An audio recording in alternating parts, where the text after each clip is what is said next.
Doctor Morris বুখাইরি উনি করলেন কি, কোরআনের ভুল বের করতে গেলেন। কি ভুল বলল? কোরআনে ভুল আছে কি ফেরাউনের লাশ নাকি কিয়ামত পর্যন্ত থাকবে। নাম শুনেছেন তো?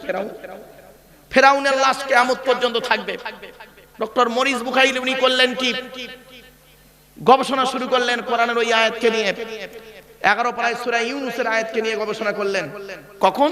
যে কোরআনে লেখা আছে মুসা নবী দলবল নিয়ে যাচ্ছে, পেছনে ফেরাউনের দলবল। মুসা নবী করেছেন কি, আল্লাহকে বললেন, আল্লাহ সামনে সমুদ্র, সামনে পানি, পেছনে শত্রু, কি করব?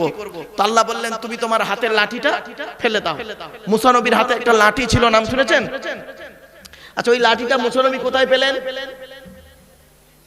মুসা নবী কোথা থেকে পেলেন? গাছের ঢাল ভাঙলেন নাকি? না না না, আদম আলাইহিস সালাতু ওয়াস সালাম যখন জান্নাত থেকে এসেছিলেন অনেক কিছু নিয়ে এসেছিলেন, তার মধ্যে একটা গাছের ডাল ভেঙে এনেছিলেন আর একটা পাথর নিয়ে এসেছিলেন। সেই পাথরটার নাম হলো হজরে আসওয়াদ। যে হাজী সাহেবরা যে পাথরটায় গিয়ে চুমা দেয়, ওই পাথরটা আদম নবী সঙ্গে করে নিয়ে এসেছিলেন। জোরে বলুন সুবহানাল্লাহ। আর একটা গাছের ডাল ভেঙে এনেছিলেন। সেই গাছের ডাল ভাঙাটা কি জানেন? আদম নবীর পরে আদম নবীর সন্তান শীষ নবীর কাছে গেল ওই ডালটা, তারপরে গেল একের ইদ্রিস নবীর কাছে, তারপরে আস্তে আস্তে এলো কার কাছে? লাস্টে এলো মুসা নবীর কাছে। মুসা নবীর কাছে ওই লাঠিটা এলো।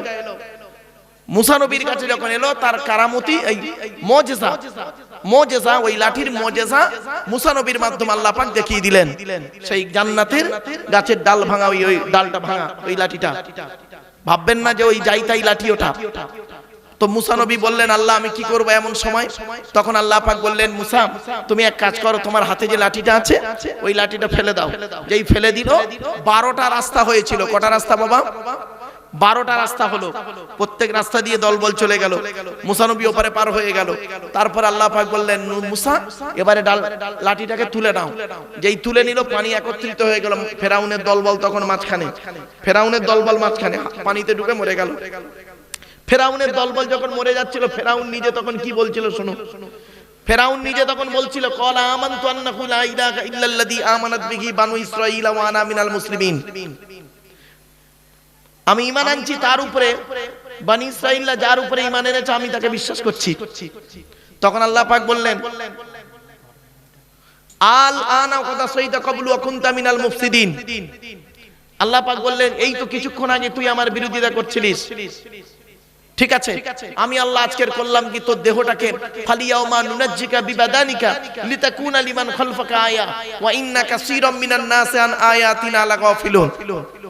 তোর দেহটাকে আমি কিয়ামত পর্যন্ত রেখে দিলাম। তোর দেহ দেখে বিশ্বের মানুষ তারা ভাববে যে ফেরাউন বলে একজন ব্যক্তি ছিল, আল্লাহর বিরোধিতা করেছিল, নবীর বিরোধিতা করার কারণে তার দশা এইরকম হয়েছে। আজও পর্যন্ত 3700 বছরের লাশ, আজও সেই লাশ রয়েছে, ফেরাউনের লাশ। কোথায় পেয়েছেন? কোরআনের এই আয়াতকে নিয়ে ডক্টর মরিস বুখাইরি গবেষণা করে অবশেষে ইসলাম গ্রহণ করে ফেললেন। জোরে বলুন। যারা কোরআনকে নিয়ে গবেষণা করতে গেছে তারাই কোরআনের ভালোবাসায় পড়েছে। বাস্তবটাই বললাম। কোরআন পড়ুন, সঠিকভাবে পড়ুন আর গবেষণা করুন, করলেই পাবেন। কোরআন হচ্ছে পৃথিবীর সবকিছু এই কিতাবটির ভিতরে রয়েছে। 6666টা আয়াত বা বাক্যের ভিতরে সুন্দর করে টু দি পয়েন্টের উপরে ইঙ্গিত দেওয়া আছে, সূত্র হিসাবে আল্লাহ পাক দিয়ে দিয়েছেন। চলুন একবার একটু দরুদ শরীফ। আল্লাহুম্মা সাল্লি আলা মাওলানা মুহাম্মদ ওয়া আলা আলি সাইয়্যিদিনা মাওলানা মুহাম্মদ। আমার বাপেরা, আমি বুঝতে পারছি এই আলোচনা শুনতে গেলে না একটু ধৈর্যের পরিচয় লাগবে। যাই হোক, আপনাদেরকে আমি বক্তব্য শেষের দিকে নিয়ে যাব, আর বেশি নয়। তবে শেষের দিকে বক্তব্যগুলো একটু গুরুত্ব দিয়ে শুনুন। বুঝতে না পারলে আমাকে বলুন।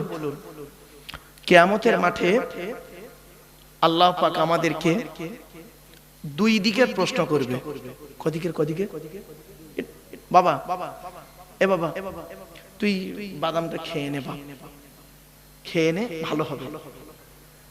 আসলে কি জানেন, এইভাবে জলসা দেবেন না। জলসার একটা গুরুত্ব আছে। কষ্ট করে আসি তো, রাগ করবেন না। আমি এটাকে ক্লাস বলে মনে করি, এটাকে একটা ক্লাস বলে মনে করি। এমএ সেকেন্ড ইয়ার স্টুডেন্টদের যখন পড়াই তখন 1 ঘন্টা 1.5 ঘন্টা 2 ঘন্টা চলে যায়, তো এটাকে একটা ক্লাস বলে মনে করি। 2.5-3 ঘন্টার একটা ক্লাস হবে। এই ক্লাসের মধ্যে অনেক কিছু শেখা বোঝা জানা হবে। এজন্য আমি অনুরোধ করব আপনাদেরকে, প্লিজ অ্যাটেনশন নিয়ে কথাগুলো একটু শুনুন, আপনার লস হবে না, এতটুকু বলতে পারি আপনাকে। প্লিজ একটু শুনুন, বেশি সময় দিতে হবে না, কয়েক মিনিট একটু সময় দিন, গুরুত্ব দিয়ে শুনুন। আমি অনুরোধ করছি আপনাদেরকে, চলুন। কিয়ামতের মাঠে সৃষ্টিকর্তা আমাকে আপনাকে 2 দিকের প্রশ্ন করবে, 2 দিকের প্রশ্ন। 1 নাম্বার প্রশ্ন হবে হুকুকুল্লাহ, আল্লাহর হক সম্পর্কে। 2 নাম্বার প্রশ্ন হবে হুকুকুল ইবাদ, বান্দার হক সম্পর্কে। চলুন প্রথমে আমরা আলোচনা করি আল্লাহর হকটা কি। এই আলোচনা মাথায় রাখুন, এর মাঝখানে একটা ছোট্ট একটা টপিক বের করে আনি অ্যাটেনশন হওয়ার জন্য। এই মাসটার নাম ছিল রজব মাস, তাই তো? আল্লাহ নবী মেরাজে গিয়েছিলেন, তাই তো? আরে ভাই বলুন না, কথা বলুন না। জান্নাত জাহান্নাম দেখলেন, তাই তো? তো জান্নাতে কি দেখলেন, জাহান্নামায় কি দেখলেন, সংক্ষেপে একটু দয়া করে একটু শুনে যান। নবীজি জান্নাতের ভিতরে হাঁটছিলেন, স্বর্গের ভিতরে হাঁটছিলেন। হাঁটতে হাঁটতে হঠাৎ একজনের জুতোর আওয়াজ নবীর কানে এলো, জুতোর আওয়াজ জান্নাতের ভিতরে। নবীজি মনে মনে ভাবলেন, স্বর্গের ভিতরে জান্নাতের ভিতরে জুতোর আওয়াজ কার রে? নবীজি বলছেন, আমি ঘুরে তাকিয়ে দেখি, সামিতু খসখসাতান আমামি ফিল জান্নাতি ফাইজান বেলালুন, বেলালের জুতোর আওয়াজ। আল্লাহ নবী পরে বেলালকে জিজ্ঞাসা করলেন, বেলাল পৃথিবীতে কি এমন কাজ করেছো তোমার জুতোর আওয়াজ আমি জান্নাতে শুনতে পেলাম? বেলাল ঝরঝর করে কাঁদছে। বেলাল কি বলছে জানেন? সংক্ষেপে বলে দিচ্ছে, শুনে নিন, মা বোনেরাও শুনুন।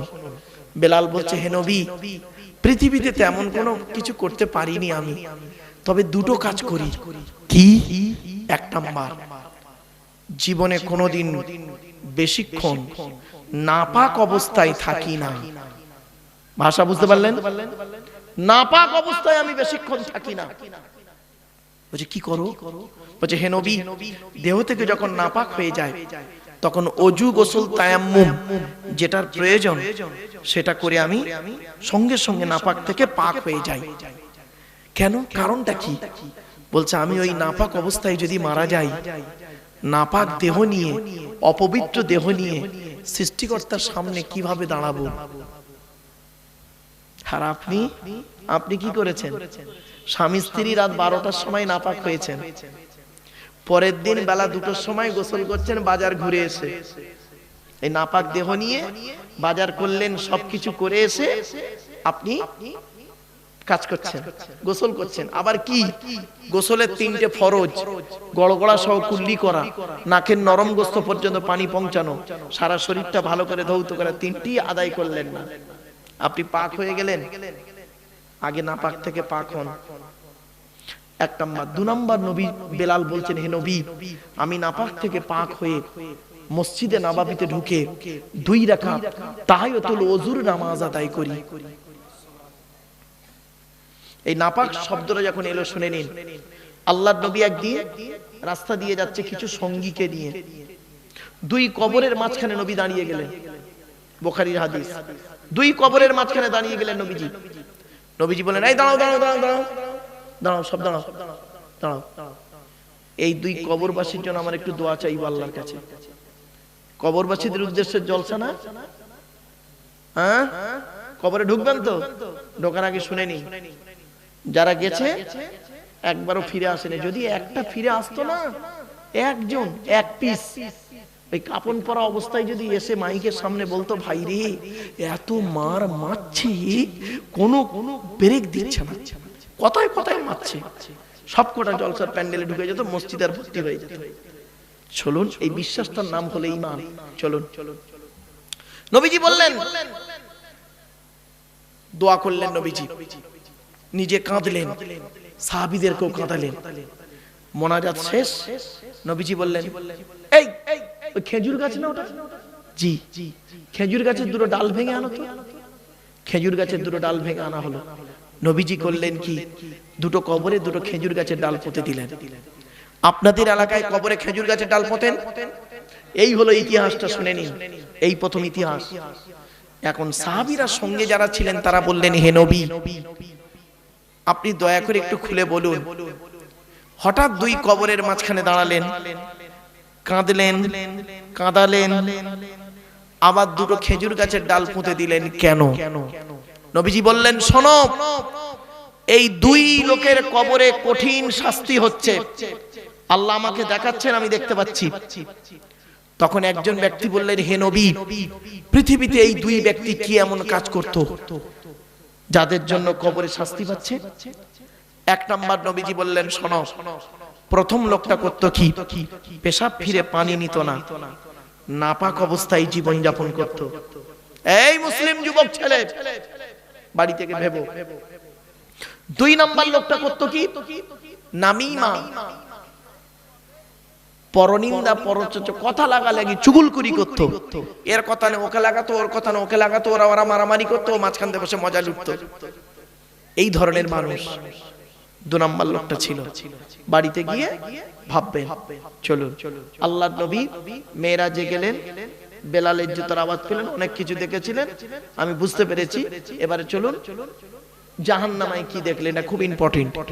এই মা বোনেরা, এই গ্রামের দত্তপাড়ায় যত আজকের মা বোন এসেছেন ওয়াজ শুনতে, আর যত পুরুষ এসেছেন জলসা শোনার নাম করে এসেছেন, দয়া করে প্যান্ডেলের ভিতরে ঢুকে পড়ুন। আমি এই গুরুত্বপূর্ণ কয়েকটা কথা বলবো। নবীজি বলছেন, জাহান্নামের দরজাটা খুললো, 19 জন ফেরেশতা মিলে। জাহান্নামের 19টা ফেরেশতা, কটা মাথায় রাখুন, 19 জন ফেরেশতা মিলে জাহান্নামের দরজাটা খুললো। খুলতেই আমি দেখতে পেলাম জাহান্নামের গেটে, জাহান্নামের গেটে যাদেরকে দেখতে পেলাম, যুবক যুবতীদের লজ্জাস্থান থেকে পূজার রক্ত বেরোচ্ছে, আর তারা খুব চিৎকার করছে।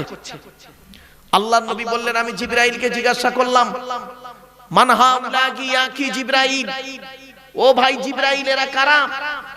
জিবরাইল বললেন, এরা আপনার উম্মত। বলে, এদের অপরাধটা কি?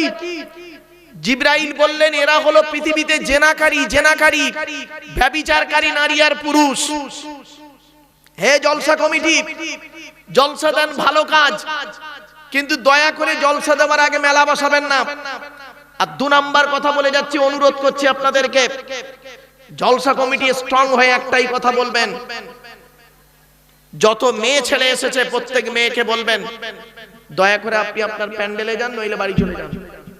পুরুষদেরকে বলবেন, দয়া করে আপনি প্যান্ডেলে যান, নইলে বাড়ি চলে যান। কেন? যদি আজকের এই জলসায় কোন যুবক যুবতী ব্যভিচার করে, আর ওই ব্যভিচারের পাপের বোঝা ওই যুবক যুবতীর বাম্মার ঘাড়ে পড়বে, জলসা কমিটিরও ঘাড়ে পড়বে। কি ভাবছেন? জলসা খুব সেনসিটিভ জিনিস।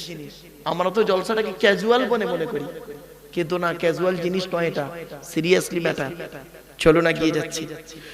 আর একটু নবীজি করলেন কি, একটু দূরে তাকিয়ে দেখলেন কিছু লোকের গাল থেকে গোশত খসে পড়ে যাচ্ছে, পচে পচে মাংস খসে পড়ে যাচ্ছে। জিবরাইলকে জিজ্ঞাসা করলেন, ও ভাই জিবরাইল, এরা কারা? জিবরাইল বলল, এরা হলো আল খুম্মার, মদ্যপানকারী, মদ খেত এরা পৃথিবীতে। এই কোরআনে আছে 4 জায়গায় মদ খাওয়া হারাম। হযরত মুহাম্মদ সাল্লাল্লাহু আলাইহি সাল্লামের জামানায় কোন মানুষ যদি মদ খেয়ে মাতলামি করত, 40 গা বেত মারা হতো। হযরত আবু বকর সিদ্দিক রাদিয়াল্লাহু তাআলা আনহুর জামানায় মদ খেয়ে যদি কেউ মাতলামি করত, 40 গা বেত মারা হতো। কিন্তু হযরত উমারের যুগ যখন এলো, কোন ব্যক্তি যদি মদ খেয়ে মাতলামি করত, 80 থেকে 100 গা বেত মারা হতো তাকে।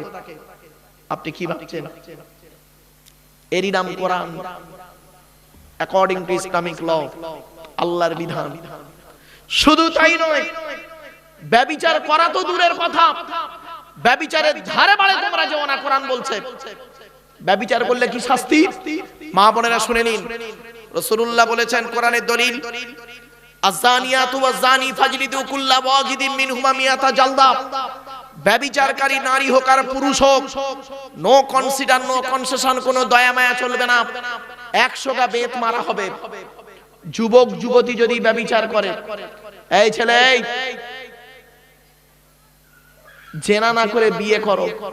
বিয়ে করলে আল্লাহ খুশি হয়, শয়তান নারাজ হয়। আর জেনা করলে, ব্যভিচার করলে শয়তান খুশি হয়, আল্লাহ নারাজ হয়। তুমিই সিদ্ধান্ত নাও কোনটা করবে। ব্যভিচারকারী নারী হোক আর পুরুষ হোক, তাকে 100টা বেত মারা হবে অবিবাহিত হলে। আর বিবাহিত হলে, 2 ছেলের মা 4 ছেলের বাপের সঙ্গে জেনা করছে, পরকিয়া, তার শাস্তি কি শুনবেন? তার শাস্তি হলো কোমর পর্যন্ত পুঁতে দিয়ে দুধ থেকে পাথর মারতে মারতে মেরে ভালো। কোথায় আছেন আপনি? আপনি ভাবলেন কি ব্যভিচার করে বসে আছেন? আপনি বুড়ো বয়সে হজ করে এসেছেন বলে কি সব মাফ হয়ে গেল না? কে বললো? পাপের ডায়েরিতে আপনার নামটা লেখা আছে, এটা মনে রাখবেন। চলুন এগিয়ে যাচ্ছি। মুহাম্মদ সাল্লাল্লাহু আলাইহি সাল্লাম বললেন, আর একটু দূরে আমি তাকালাম, আর একটু দূরে তাকিয়ে দেখছি আর একটা আশ্চর্য ঘটনা দেখলাম। কি? ফেরেশতারা করেছে কি, কিছু মানুষের জিভগুলো টেনে ধরে আগুনের কাঁচি দিয়ে কাটছে। তারা খুব চিৎকার করছে। আমি জিবরাইলকে জিজ্ঞাসা করলাম, মান হাউলা কি জিবরাইল? ও ভাই জিবরাইল, এরা কারা? জিবরাইল বললেন, এরা হলো আপনার উম্মত। নবী মুহাম্মদ সাল্লাল্লাহু আলাইহি ওয়াসাল্লাম বললেন, আমার উম্মত? কি এমন অপরাধ করেছিল পৃথিবীতে যাদের জিভগুলো টেনে ধরে আগুনের কাঁচি দিয়ে কাটে? জিবরাইল বলেছিলেন, হে নবী, আপনি কি জানেন আপনার উম্মতের ভিতরে কোন শ্রেণীর উম্মতেরা? বলছে না। নবী জিবরাইল বললেন, এরা হলো আপনার উম্মতের ভিতরে কিছু কিছু কিছু আলেম আর বক্তা। কিছু আলেম আর বক্তা। আল্লাহর নবী বললেন, আমি তো পৃথিবীতে বলে এসেছিলাম, আল উলামাউ ওয়ারাসাতুল আম্বিয়া, আলেমরা হলো নবীদের ওয়ারিস, উত্তরাধিকারী। তো এদের অবস্থা এমন কেন? এদের অপরাধটা কি? জিবরাইল বললেন, এদের অপরাধ হলো মারাত্মক। এরা লোককে বড় বড় ভালো ভালো কথা বলতো। এরা স্টেজে গিয়ে লোককে বলতো, তোমরা নামাজ পড়ো, রোজা রাখো, হজ করো, যাকাত দাও, পিতামাতার সেবা যত্ন করো, ভাই ভাই মিলেমিশে চলো, স্ত্রীর হক আদায় করো, ছেলে মেয়ের দায়িত্ব পালন করো। আর ও নিজেই 5 ওয়াক্ত নামাজ পড়তো না, ও নিজে রোজা রাখতো না, ও নিজেই ব্যভিচার করতো। শুধু তাই নয়, ও লোককে বলতো বাম্মার ভাত দাও, ওর নিজের বাম্মাকে ভাত দিত না। ও লোককে বলতো স্ত্রী হক আদায় করো, ও নিজের ওর স্ত্রীর হক আদায় করতো না। এই জন্য কিয়ামতের মাঠে ওদেরকে জাহান্নামে ফেলে জিভগুলো টেনে ধরে আগুনের কাঁচি দিয়ে কাটা হচ্ছে। ইয়া আইয়ুহাল্লাযীনা আমানু লিমা তাকুলুনা মা লা তাফআলুন কাবুরা মাকতান ইনদাল্লাহ আম তাকুলু মা লা তাফআলুন। 28 নম্বর পারা 10 নম্বর পৃষ্ঠা 12 নম্বর লাইন, সূরার নাম সূরা সফের 2-3 নম্বর আয়াতে আল্লাহ বলছেন, হে ঈমানদার বান্দাগণ, ওগুলি কেন তোরা লোককে বলিস যেগুলি তোরা নিজেরা করিস না? কাবুরা মাকতান ইনদাল্লাহ, আল্লাহর কাছে অপছন্দনীয় জিনিস ওই সমস্ত। আনতাকুলু, তোরা লোককে বলে বলে বেড়াস, মা লা তাফআলুন, যেগুলি তোরা নিজেরা করিস না। এরপরে আল্লাহ বলছেন, এই আব্দুল্লাহ গিলমারু, তুই নিজে আগে জাহান্নামের আগুন থেকে বাঁচ, তোর স্ত্রী ছেলে মেয়েকে জাহান্নামের আগুন থেকে বাঁচা। ইয়া আইয়ুহাল্লাযীনা আমানু কু আনফুসাকুম ওয়া আহলিকুম নারা।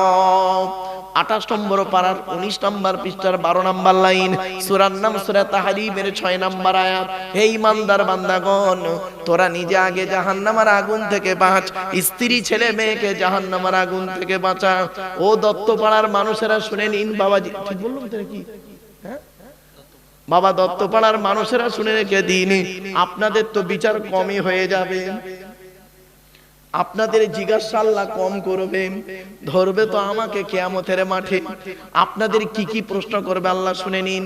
আল্লাহ বলবেন, এদিকে আয়, এদিকে আয়, তুই আমাকে বিশ্বাস করতি? তা আপনারা বলবেন, হ্যাঁ।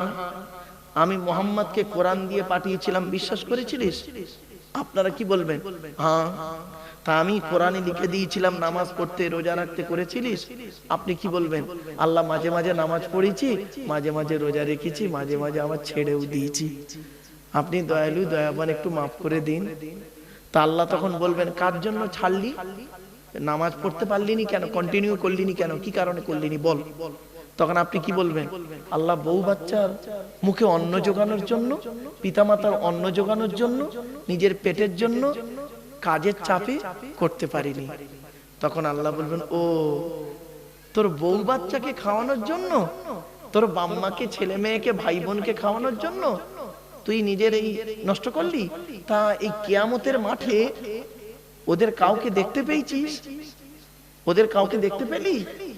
তখন কি বলবে জানেন? আপনারা কি বলবেন? চিটিং বাদশা, মুনাফিক, বেঈমান, খারাপ। ওই যাদের জন্য পৃথিবীতে এত কষ্ট করি সবকটা বেঈমান, মুনাফিক। কেন? কেন রে? আল্লাহ তখন বলবে, কাকে দেখে বললি? আমার জন্ম দেওয়া বাপ আর পেটে ধরা মা। এই কিয়ামতের মাঠে অনেক খুঁজে খুঁজে দুজনকে দেখতে পেলাম, আমার দিকে তাকিয়েই ওরা সরে পালালো। ও বাম্মা আজ পালিয়ে গেল কিয়ামতের মাঠে। আচ্ছা, পৃথিবীতে এই দত্তপাড়ায় তোর আব্দুল্লাহ গিল মারুফ বলে একটা বক্তাকে তোরা দাওয়াত করেছিলিস, আর আমার কোরআন সামনে রেখে তোদের এই আমার এই কোরআনের এই আয়াতটা ও তোদের বোঝায়নি। তখন আপনারা কি বলবেন? কোন আয়াতটা? আল্লাহ আল্লাহ বলবেন, খেয়াল করে দেখতো, ইয়া আইয়ুহান নাসু তাকু রাব্বাকুম ওয়াখশাউ ইয়াওমান লা ইয়াজজি ওয়ালিদুন আও ওয়ালাদিহি ওয়ালা মাউলুদুন হুয়া জাযিন আও ওয়ালিদিহি শাইয়্যা। 21 নম্বর পারা 13 নম্বর পৃষ্ঠার 11 নম্বর লাইন, সূরার নাম সূরা লোকমানের 33 নম্বর আয়াত। হে মানব জাতি, হে মানব জাতি, সেই দিনের ভয় তোরা কর যেদিন বাপ তার ছেলেদের কোনো উপকার করতে পারবে না, ছেলে তার বাপের কোনো উপকার করতে পারবে না, মা তার ছেলের কোনো উপকার করতে পারবে না, ছেলে মায়ের কোনো উপকার করতে পারবে না। এই কথাটা বলেনি? তখন আপনারা কি বলবেন? হ্যাঁ আল্লাহ বলেছিল তো। তা আর কাকে দেখতে পেলি কিয়ামতের মাঠে? সে বউটা দেখতে পেয়েছি, বউটা, বউ, বউ যার জন্য তুই জীবনে অনেক কিছু করলি। আপনি কি বলবেন জানেন? বেঈমান, বেঈমান। বলে কেন? আল্লাহ দেখতে তো পেয়েছিলাম, আমাকে দেখতে পেয়েই পালিয়ে গেল। তো ছেলে মেয়েগুলো কোথায় গেল? ছেলে মেয়েগুলো কোথায় গেল? এত সম্পদ করলি, ছেলে মেয়েগুলো কই? সবকটা বেঈমান, মুনাফিক, আমার দেখেই পালিয়ে গেল। ও আর ভাই বোনগুলো ও তো চিনতেই পারেনি। আল্লাহ বলবে, দত্তপাড়া আব্দুল্লাহ মারুফের মুখ থেকে এই কথাগুলো তোদের বলিনি? কোন কথা আল্লাহ? আয়াতটা শুনুন, ইয়াউমা ইয়াফিরুল মারউ মিন আখিহি ওয়া উম্মিহি ওয়া আবিহি ওয়া সাহিবাতিহি ওয়া বানিহি লিকুল্লি মিরইম মিনহুম ইয়াউমা ইযিন শাআনুন ইউগনি। সেই দিনের ভয় তোরা কর যেদিন স্বামী তার স্ত্রী থেকে সরে পড়বে, স্ত্রী স্বামী থেকে সরে যাবে, ভাই বোন থেকে সরে যাবে, বোন ভাই থেকে চলে যাবে, ছেলে বাপ থেকে, বাপ ছেলে থেকে চলে যাবে, এমনকি বন্ধু বান্ধব তোর থেকে চলে যাবে। প্রত্যেকেই বলবে, আল্লাহ আমার কি হবে, আমার কি হবে? এ কথাটা বলেনি? তখন আপনারা কি বলবেন? হ্যাঁ বলেছিল, বলেছিল তো। ক্বালু বালা, হ্যাঁ বলেছিল। ওয়ালাকিন হাক্কাত কালিমাতুল আযাবি আলাল কাফিরিন। কোন বাপেরা? আপনারাই তখন বলবেন, আল্লাহ বলেছিল কিন্তু আমরা ঠিক মানিনি, জানেন, মানতে পারিনি। তা আল্লাহ বলবে, এবার কি হবে? কি হবে বল, তুই নিজেই বল, তুই নিজেই বল কি হবে তোর অবস্থা? কি জবাব দেবে? সেই দিন এখানে বসে বসে ভাবুন, যারা কবরে ঢুকেছে ওরা টেনশনে আছে, ওরা টেনশনে আছে যেগুলো ঢুকে গেছে। আর আপনারা এখানে জীবিত আছেন, এখন কিছু খেয়াল পড়ছে না। যেদিন চোখ দুটো বন্ধ হয়ে যাবে, খাঁচা থেকে প্রাণ পাখিটা উড়ে যাবে, দেখবেন আর কোনো কিছুই থাকবে না। এই জীবন শুরু হয়েছিল আমাদের এইভাবে, দেখুন এইভাবে। আল্লাহ বলছে মায়ের পেট থেকে যেদিন এলি তোর হাত দুটো ছিল এইরকম মুঠো মারা, আর মরে যাবি যেদিন হাত দুটো আর মুঠো মারা থাকবে না, তখন সোজা হয়ে গেছে, সোজা হয়ে গেছে। কাপনের পকেট নেই। পৃথিবীতে যে কদিন বাঁচবি টাকা পয়সা গুলো, ধন সম্পদ গুলোকে ভালো রাস্তায় ব্যয় করে চলে যা। শুধু তাই নয়, এ জীবন শুরু হয়েছে আমাদের 150 টাকায়, এ জীবন শেষ হবে 1500 টাকায়। মায়ের পেট থেকে যখন এলেন, সব থেকে দামি কাপড়টা যে কিনে দিয়েছিল বাপ, নিজে পড়তে পারেননি, অন্যই পরিয়ে দিয়েছিল। এ জীবন শুরু হয়েছিল 150 টাকায়। আর যেদিন মারা যাবেন, নাম হলো তার কাপন, কাপন তার দাম হবে 1500 টাকা, খুব বেশি হলে। নিজে পড়তে পারবেন, অন্যই পরিয়ে দেবে। কোথায় আছেন? যেদিন মায়ের পেট থেকে এলাম, হিন্দু, মুসলিম, জৈন, ব্রাহ্মণ, খ্রিস্টান, কুলি, সাঁওতাল, বাগদি, দুলে প্রত্যেকের একটাই নাম ছিল, কি জানেন? শিশু। কি বললাম? কি বললাম? শিশু। আর যেদিন আমরা মারা যাব, প্রত্যেকের একটাই নাম, কি বলুন তো? লাশ। কি বললাম? আগে চলে গেছে বাঁশ। রাগ করবেন না, এই হাসছেন। বাঁশ দুই রকমের হয়, একটা বাঁশ যায় চাপা দেওয়ার জন্য, আর একটা বাঁশ যায় পেটাই দেওয়ার জন্য। বাবা, শ্মশানে কোনোদিন মরা পড়ানো দেখেছেন? বাড়িতে গিয়ে ভাববেন। কবরে দেখেছেন? দুটো বাঁশ, দুই রকমের বাঁশ, একই জিনিস, দুটো কাজে ব্যবহার হয়। কোথায় আছেন আপনি? মায়ের পেট থেকে যখন আমরা এলাম, আমাদের আসার রাস্তা হলো একটা, বাপের পৃষ্ঠ হতে, মায়ের পেটে থেকে, ঠিক না বেঠিক? যাওয়ার রাস্তা কিন্তু আলাদা। কেউ যায় শ্মশানে, কেউ যায় কবরে, কেউ যায় গর্তে। বাড়ি থেকে ভাববেন। কেউ আবার বাঘের পেটে, হাঙরের পেটে হয়ে গেল। এখানে বসে বসে ভাবুন, এখানে বসে বসে ভাবুন। ভাবার নাম ওয়াজ। শুনে বুঝে প্র্যাকটিক্যাল করুন। চলুন এগিয়ে যাচ্ছি, সোনার লোকের অভাব রে বাপ, চলুন এগিয়ে যাই। এবার আসছি, আল্লাহর নবী মেরাজ এইগুলো দেখলেন। আপনাকে প্রশ্ন করতে হবে, জবাব দিতে হবে আপনাদেরকে। এখানে যত হিন্দু মুসলিম প্রত্যেকেই আপনারা দাঁড়িয়ে বসে আছেন, প্রত্যেকের জবাব দিতে হবে, কিন্তু 10টা প্রশ্নের উত্তর দিতেই হবে। 10 রকম প্রশ্নের উত্তর দিতেই হবে পুরুষদেরকে। এই 10 রকম প্রশ্ন পুরুষদের হবে, এর উল্টো হবে নারীদের। কি কি? 1 নাম্বার, কিয়ামতের মাঠে আল্লাহ বলবেন, এই এদিকে আয়, স্বামী হিসাবে কতটা দায়িত্ব পালন করেছিস? এখানে যত স্বামী আছেন বাড়িতে গিয়ে ভাববেন স্ত্রীর কতটা দায়িত্ব পালন করেছেন। 2 নাম্বার, পিতা হিসাবে কতটা দায়িত্ব পালন করেছিস? এখানে যারা বাপ হয়েছেন, জন্ম দেওয়া ছেলে মেয়ে জন্ম দিয়েছেন, কতটা দায়িত্ব পালন করেছেন বাড়ি থেকে ভাববেন।